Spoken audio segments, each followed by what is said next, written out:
Hello everybody, welcome to iExamB's Legal Bee. This is Amrita, your law faculty at iExamB.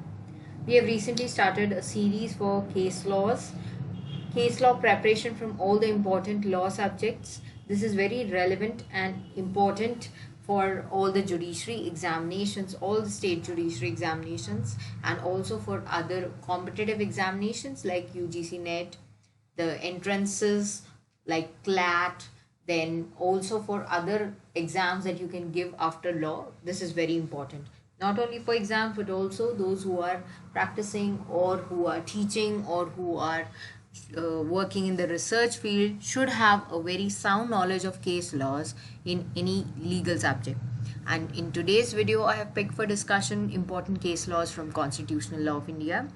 This is the topic which has maximum number of landmark judgments, and every law student should have an idea, should have rather a very good knowledge of all these cases. In this video I will also be covering the judgment of Keshwanand Bharti, so do watch this video till the end. But due to the video length and to paucity of time, I cannot cover each and every judgment in this video. So you can download the PDF in the description and check out all the other judgments. Summaries have been provided, so do check it out. And if you have any queries, you can reach out to us in the comment section of this video, or you can also call on this number. You can email us at hello@iexamb.com. Do visit the website and check out all the courses available. Constitutional Law of India, very important cases have been there in the constitutional history. There are various incidences in which the parliament has tried to curtail the power of judiciary. Then the solution has come up in various cases. Then we got the judgment, that is the 13 judge bench, constitution bench, Keshwanand Bharti case, very important. We got the basic structure doctrine and whatnot. So case laws play a very important role in the knowledge of constitution. It is incomplete without your study of case laws. So do watch this video and download the PPT as well for your reference. First case that I am going to take for discussion is Sajjan Singh versus State of Punjab 1965. In this case, the 17th Constitutional Amendment Act, which was passed by the Parliament in 1964, was challenged before the Supreme Court. And the challenge was on the basis of that it is going to affect the powers of the court under Article 226 and is also not an apt amendment following the procedure under Article 368 of the Constitution. The question which was raised in Shankari Prasad versus Union of India case earlier was again raised in this particular case. You can check out the PDF for the summary of Shankari Prasad case as well for a ready reference along with this case. So this question had come again, that whether fundamental rights can be amended from the Constitution. Supreme Court has held that as per 368 Indian Constitution, Parliament can amend any article of the Constitution, and Article 13 is limited to ordinary laws and not with the constitutional amendments. So Article 368 is limited. It is not going to apply to constitutional amendments. This was what was held in Sajjan Singh case.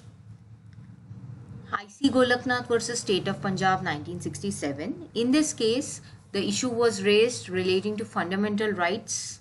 These rights are important for growth and development of a human being. So can Parliament amend it? So court held that Article 368 provides for the procedure for constitutional amendments, and amendment to the Constitution is law as per Article 13 of the Indian Constitution. So there was quite a lot of change in this settled position of law. Shankari Prasad and Sajjan Singh said that Article 13 is not applicable to it. But I.C. Golaknath case, it was held that constitutional amendments should be as per Article 13 of the Indian Constitution. Again, in Keshwanand Bharti case, the most important point that was discussed, and yes, of course, it is a landmark judgment for various other reasons as well. It is a memorable case in the Indian judicial system, so this point was also settled in Keshwanand Bharti case. It has contributed a lot to the constitutional history. 1970 it was filed. It was filed in the year 1970 and the decision came in 1973. 13 judge bench judgment. it was delivered with a 7:6 ratio. So the ratio is also important over here. You can see how the judges have dissented with each other as well. Just by one judge, the decision has shifted to the other side, 7:6. So this case, it was held that not even a single part of the constitution, including fundamental rights, is beyond the amending power of the parliament. So the parliament can amend fundamental rights as well. This was settled in this particular case. But then the question arises that what about the doctrine of basic structure?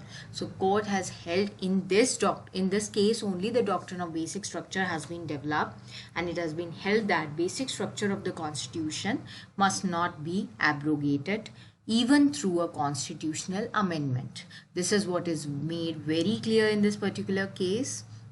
If we check out the facts of the case, Keshwanand Bharti had lost his case partially, but this case has become a savior of Indian democracy. It has contributed a lot.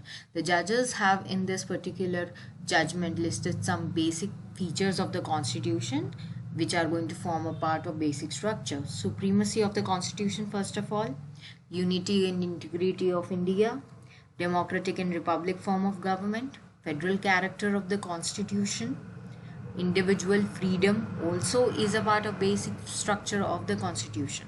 Okay, separation of power, secular character of the constitution, these have been recognized. Some more features have been added to basic structure doctrine later that are as follows: rule of law, judicial review, parliamentary system, rule of equality, harmony and balance between fundamental rights and directive principles of state policy, free and fair elections, limited power of parliament to amend the constitution. This is very noteworthy point over here, that the parliament's power to amend the constitution should be limited in nature. Power of the Supreme Court of India under 32, 136, 142 and 147 is also a part of basic structure of the constitution. Power of high courts under 226 and 227 have also been protected as being a part of basic structure of the constitution. So you have to learn all these parts which are coming under the basic structure doctrine.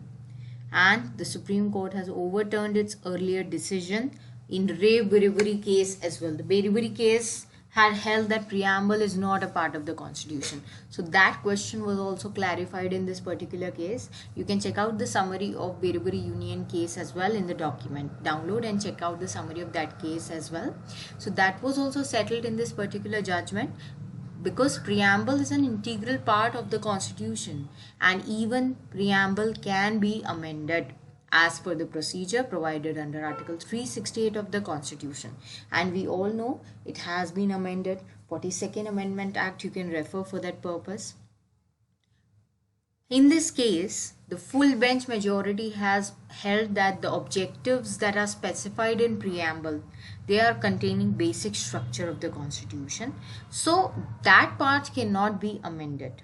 But it is not that it is beyond amendment. Preamble can be amended by the parliament under Article 368 of the Constitution. In fact, any part of the Constitution can be amended, but it is subjected to basic structure. Indira Nehru Gandhi versus Raj Narayan case, 1975. Very famous case, especially in a democratic country. This is a very important case. The Supreme Court has applied the theory of basic structure in this case and has struck down Article 329A Clause 4, which was inserted by 39th Amendment Act into the Constitution on the grounds that it was beyond the Parliament's amending power as it destroyed the Constitution's basic features. The 39th Amendment Act that was passed by the Parliament during the emergency period. During emergency period, advantage was taken by the Parliament and the government. They passed this Amendment Act, and the reason was that to continue the reign of the Parliament, of the government for a longer period of time.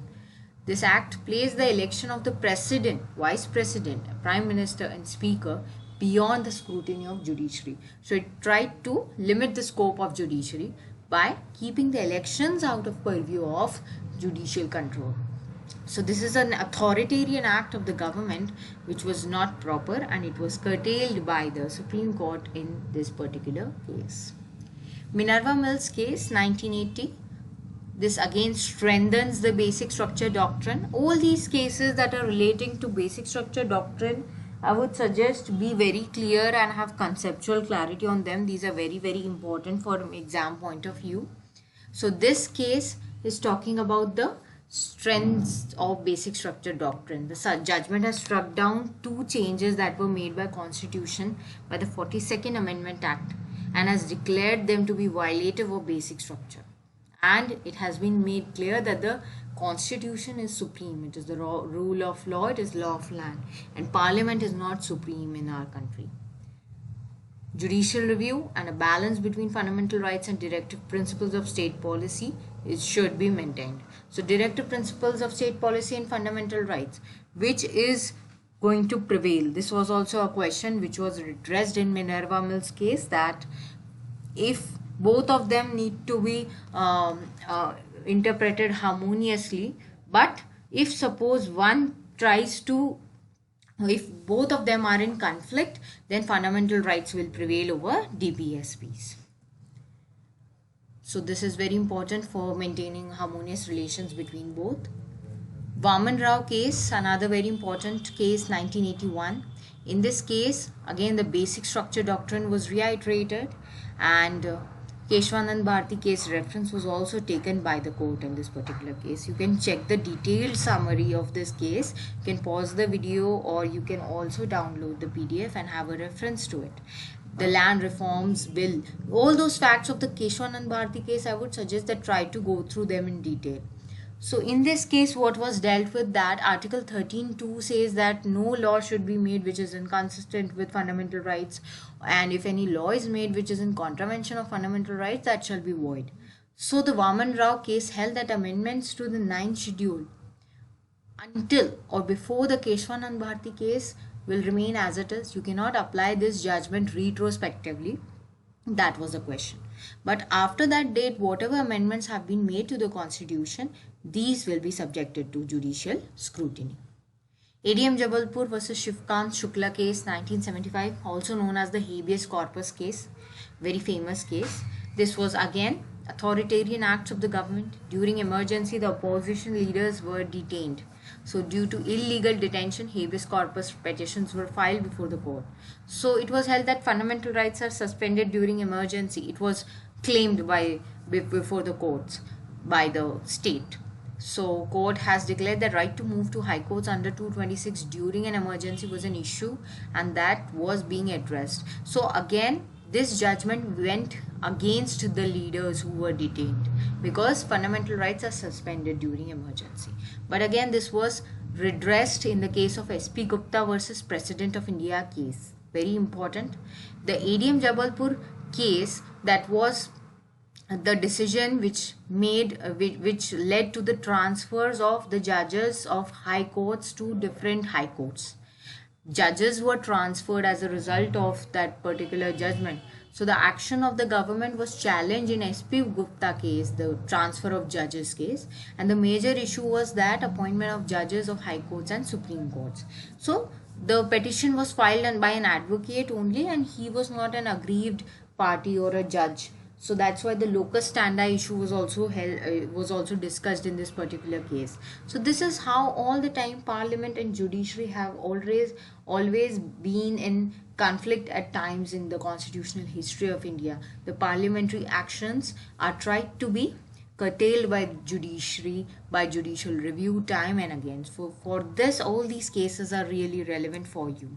Other than them, there are more judgments. Indira Sani versus Union of India, Bachchan Singh versus State of Punjab, and many more judgments are there from the constitutional law. So I would suggest you may download the PDF and check out all the cases in detail other than what we have discussed in this particular video. If you have any queries, you can reach out to us. And also I would like to give you an update. There is a free workshop that is going to be held by iExamB. There is an interaction with Senior Counsel of Punjab and Haryana High Court. He's also practicing at the Supreme Court of India, Robin Dutt sir. He's having an experience of more than 25 years. So all your queries relating to judiciary, relating to litigation, ADA courses, ADA exams, assistant district attorney, whatever you want from the law discipline, he can redress your grievances, he can redress your doubts. So don't miss this workshop. Register for it as soon as possible. And judiciary revision and practice test has also been started at iExamB from 18th March. So it is a course of 6 months duration. You are going to get tests for practice and also one class per week for discussing your questions. Means discussions basically will be held in this particular test series. So download the test plan as well, and if you are interested, you can have access to the course. Don't forget to subscribe. Prepare 50% faster with iExamB. Thank you.